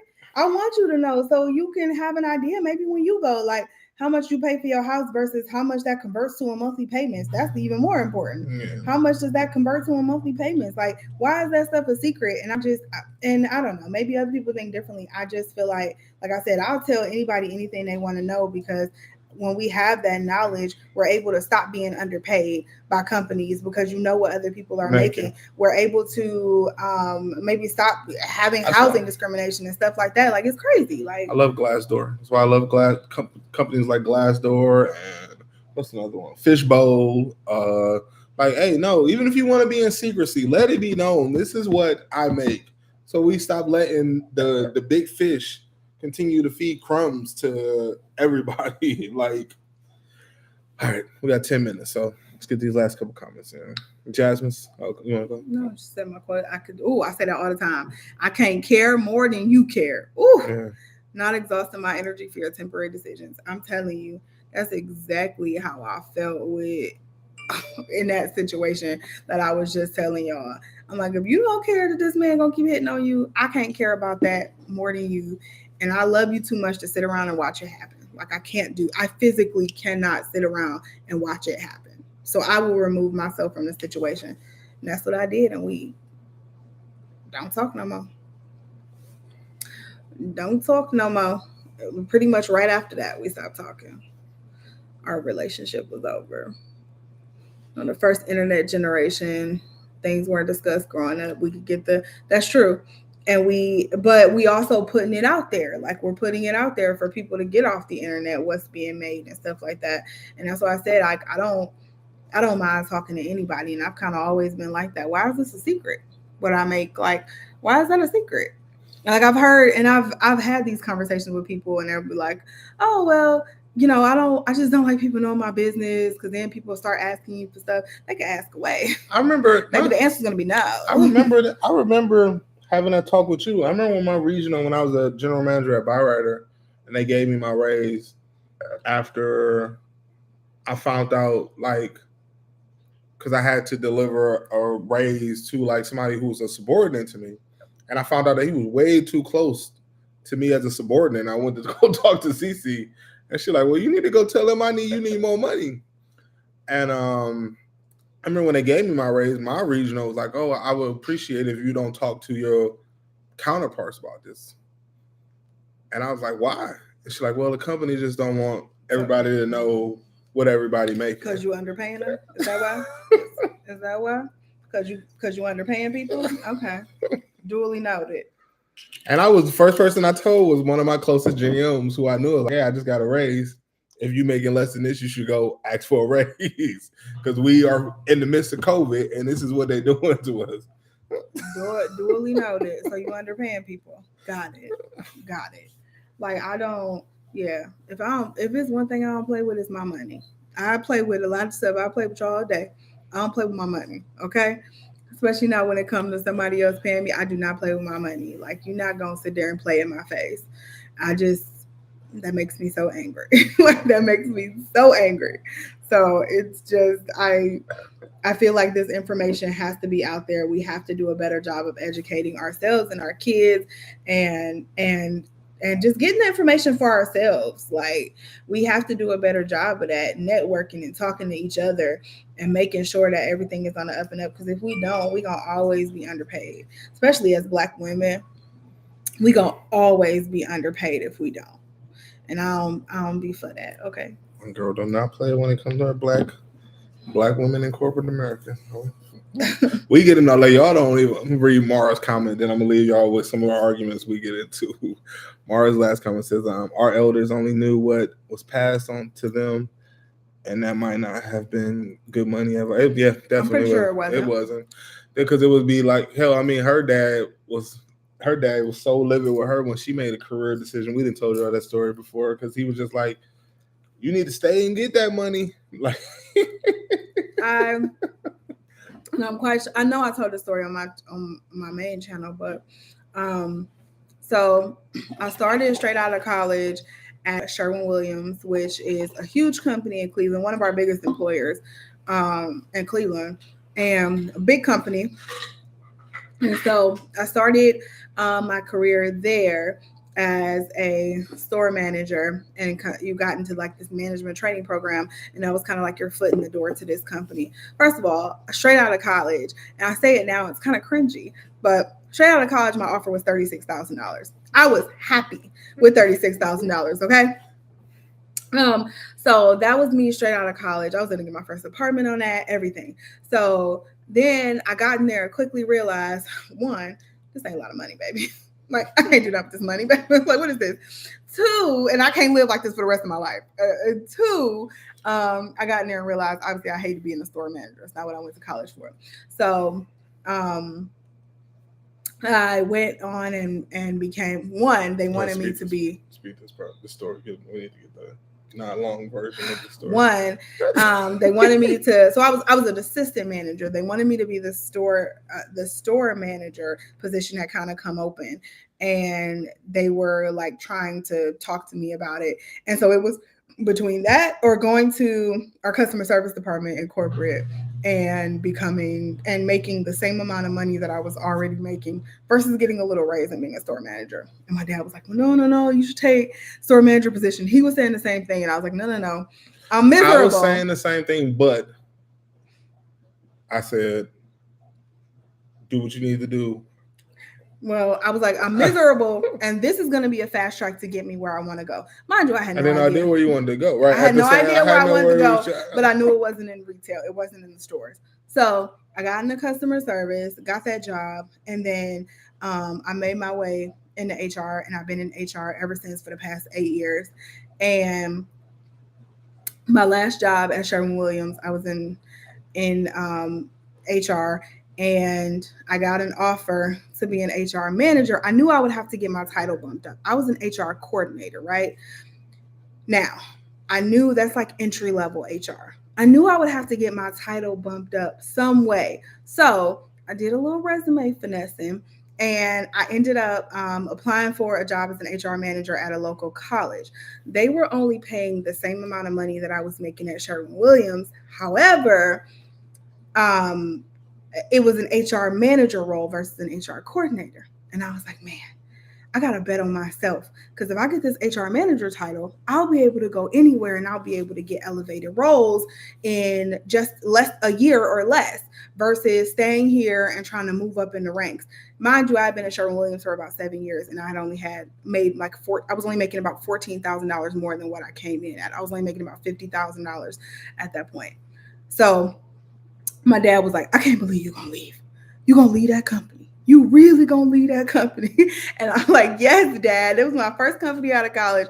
And he just could not believe I was going to leave Sherwin-Williams, because that's how their generation grew up. You stay at one company, you get your pension, and that's what you do. And I decided right then and there that was not going to be me. I was like, they're not paying me what I needed, what I should be paid. This is crazy.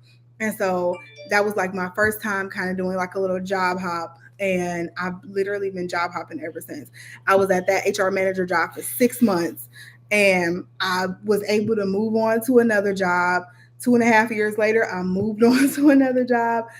I got a raise and a promotion at that job. And now I'm at my current job. And so, every step of the way, my parents have been giving me hell. Like, I can't believe you leaving this job. As soon as we hit like the 1.5 year mark, they'd be like, so what you got, like another 6 months to go? Maybe, if that long. And ever since the Sherwin job, I've been like, let's go. Whatever you want to do.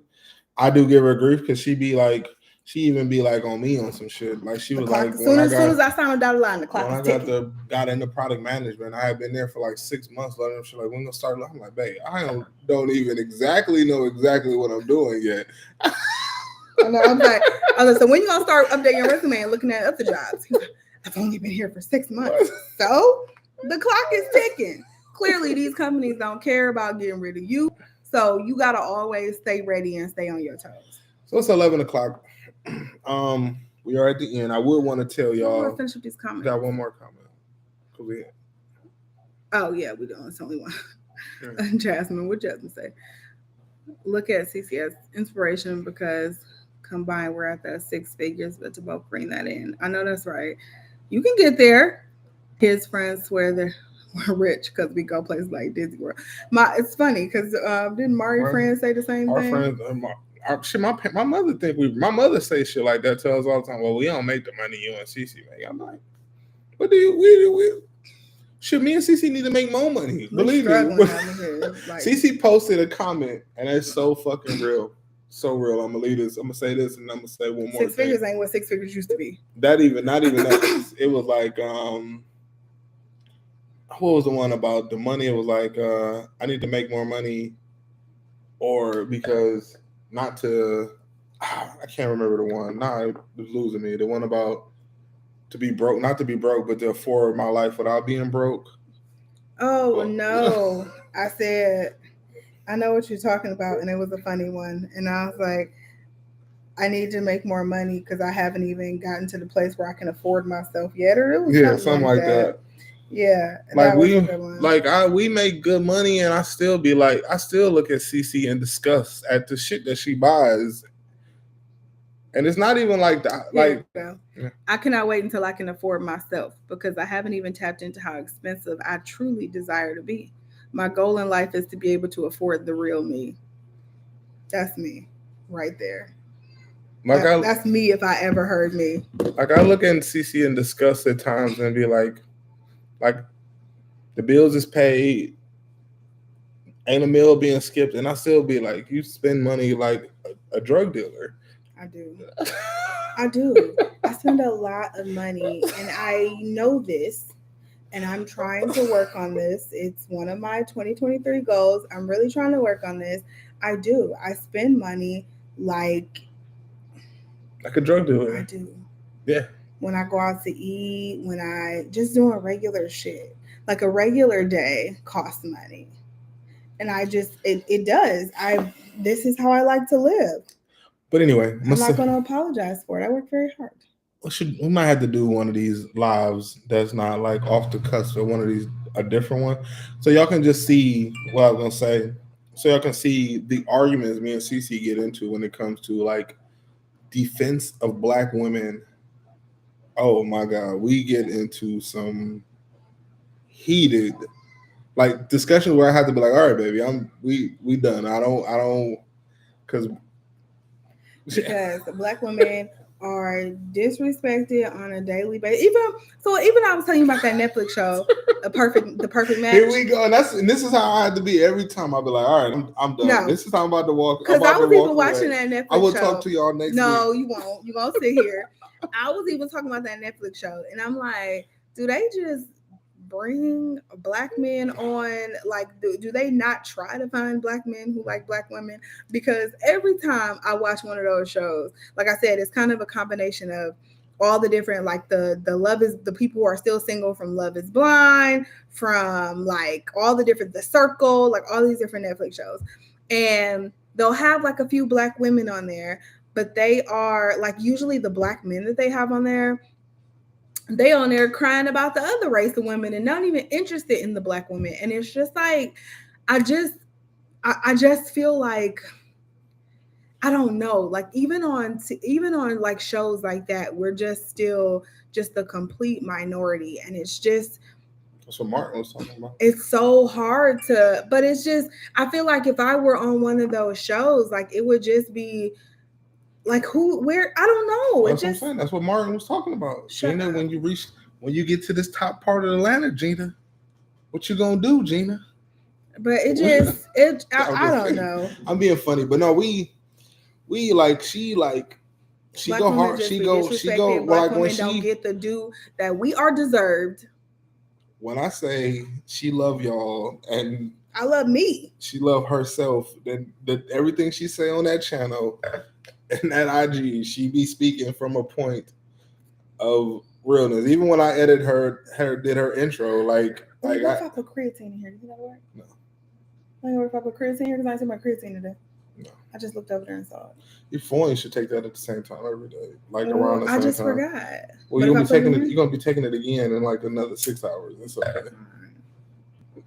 But she definitely rocks with that. Just makes like we get into heated arguments, like to the point where like I said, I be defending black men, she be defending black women, and she just overall black men don't be defending black women.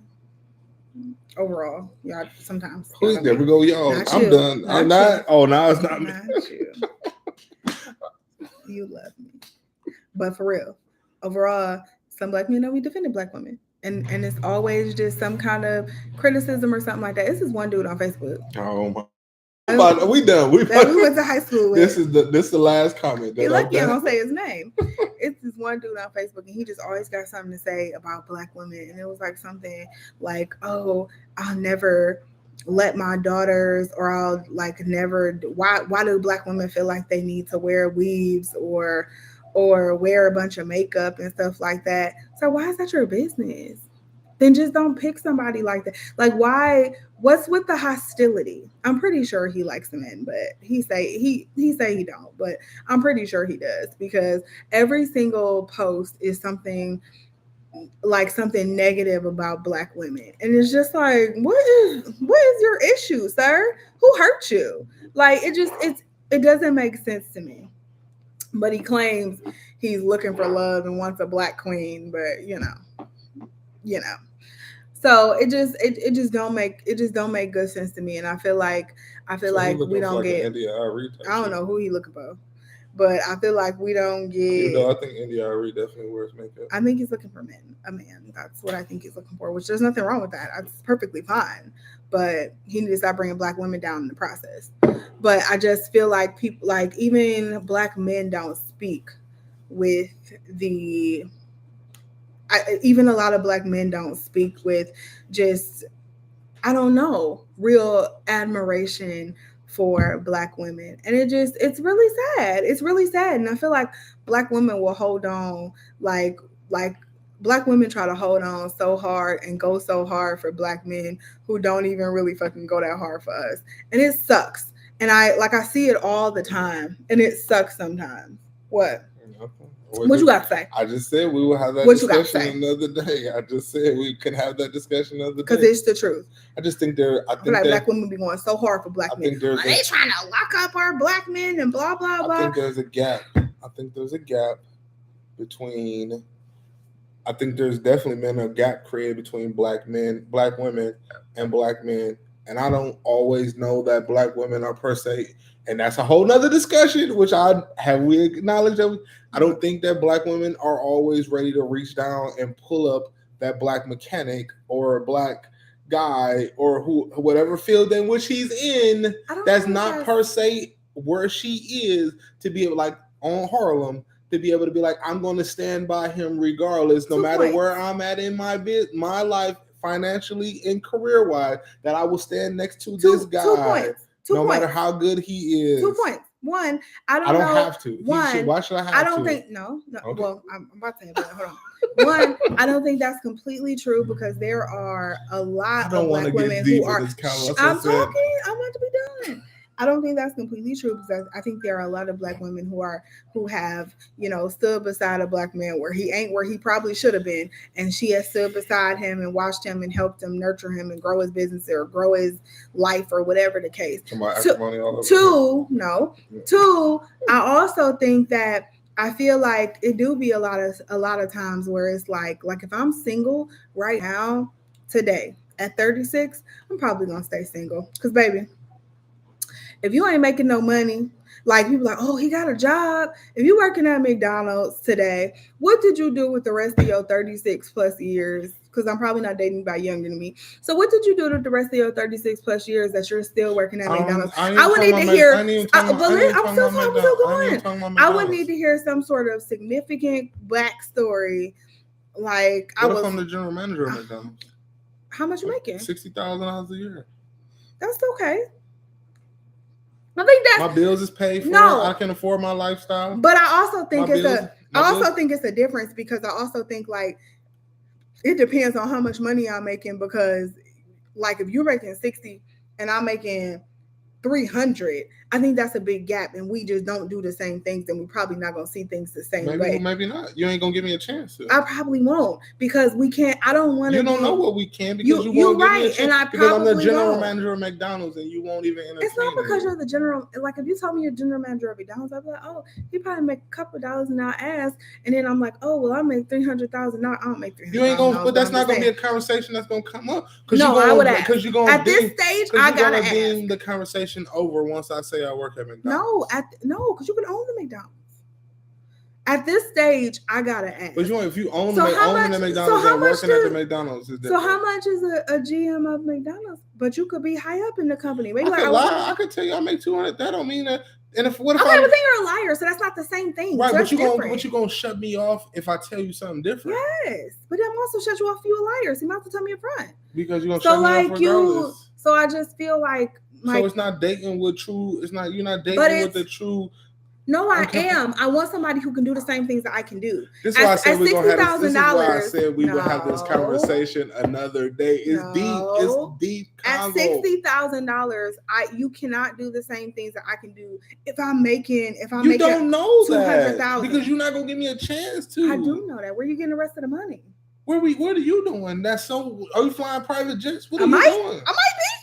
Not at $300,000, baby. I feel like that's a big income gap. Now, if I'm making 100 and you making 60, that's not a big income gap. Even if you're making 150 and I'm making 60, most black women ain't giving that. They're not introducing. This is my black boyfriend who works at McDonald's. Why you gotta work at McDonald's? Can you work somewhere else? You know what I'm doing? This is why this conversation is over. Can we end this live? I could just say we will have. I'm gonna help you get into McDonald's corporate. This is a deep conversation. I'm gonna help you get into McDonald's corporate. That's what I'm gonna do. I'm gonna redo your as a GM. He is somewhat corporate. I'm gonna redo your resume. I'm gonna help you get into McDonald's corporate. That's where the money is. So if you work as a customer service rep at McDonald's corporate, as opposed to a general manager at no, I'm gonna help you get into a higher paying position at McDonald's corporate. Anyway, I'm gonna read your resume. Read Louie's last comment so we can go. You ain't got no choice. It's 11:12. We 12 minutes over. You ain't got no choice because I'm gonna read your resume. Like I said, I'm gonna help you out, baby. Look, read these last comments. I'm gonna help you out, baby. Read these last comments. Who did your resume? Where you at? Here we go. Who did your resume? I was making $100,000 before I got to where I was at. I didn't say that, but I'm saying who did your resume? Read these comments so we can go, dude. Where you at? All I'm saying. Why these interviews you didn't got? Because of why? Can you read these comments so we can go? It's only one more. It's a couple more. Yeah, it's a few more. Okay, well, be quiet. I'm trying to read them. I tell these jobs who I do not twerk. Do that mean worker? I think you meant work for free. Pay me the wage if you want world-class execution. I feel like, girl, Dollar Bill and Players Club. I feel like tell my husband the same thing about black women. I go hard for us. You will not disrespect us on my watch. Period. That's what she said. Period. It's the truth. It's the truth. Would you be acting? I'll be acting like what? Sometimes. I love black women. I know. I love my black woman. I love black women. I do nothing but nothing but before. What? You didn't before. Oh, here we go. I just wait. I always love black women. That's a whole nother conversation. I was very, very much. Kim Kardashian was on the top of my list for a very long time. She was. And I didn't even know what she was. I just thought that she was quote unquote exotic, as most black men. I didn't know she was Armenian. I didn't even know what the hell an Armenian was. She was from Armenia. What if I couldn't point to you where Armenian was? In the Middle East. I couldn't point to where that shit was. I can't either. It's in the Middle East. In Asia somewhere. So Again, I just thought she was different. She looked different. She has a nice shape. I can get that shape. I go to Dr. Miami. Okay. I can. I like Kim before she looked like the Kim she is. I like Kim back when she was hanging out with Paris Hilton. That's the Kim I started liking. Anyway, I'm Dr. Holler. All right, y'all. We will see y'all again in 2 weeks. Thanks for hanging out with us. It's been a good time. If you have any topics you want us to hit, make sure you let us know. Yeah, we had a topic we were supposed to hit on tonight that we didn't get to. So if you have a topic you want to hit, let us know. What's Stephanie say? Stephanie said, I think we are a certain age as a woman and single who desires marriage, looking for a man who has certain accomplishments and aspirations. Amen. You need to bring it. Amen. That's cool. I'm on board with you, Stephanie. Do accomplishments hold you at night?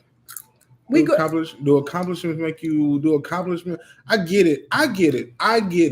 Don't Stephanie, I was there. I was walking up my stairs and then I get it.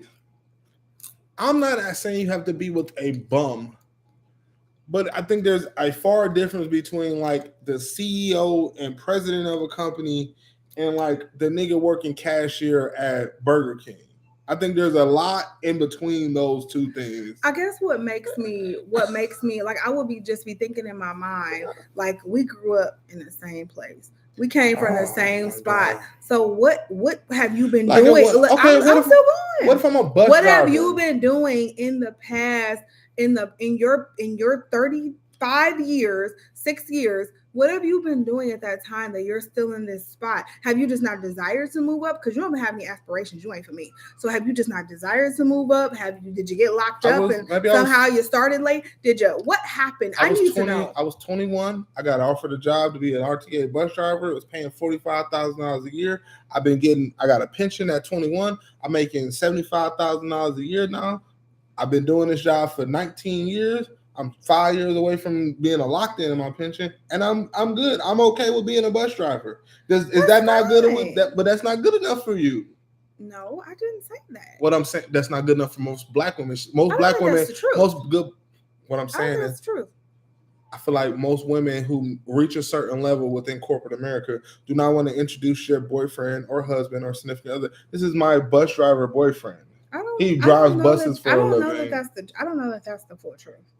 I really don't. That's just my thought process. Now, in 5 years, when I double my salary in 5 years, that $75,000 ain't gonna go as far as I could go. I'm about to go check on my son. And we can't do the same thing. I'm about to go check on my son. Whatever. I'm about to close out the live. All right, y'all. It has been fun. It's been a great conversation. Thank you guys so much, as usual, for hanging out with us. When the next video going live? Monday. Next video is going live Monday. Appreciate it. Don't forget to follow us on our socials, Instagram, all that stuff.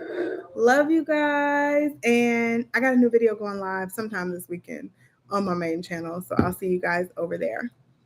Bye. Have a good night. Try and get off of this.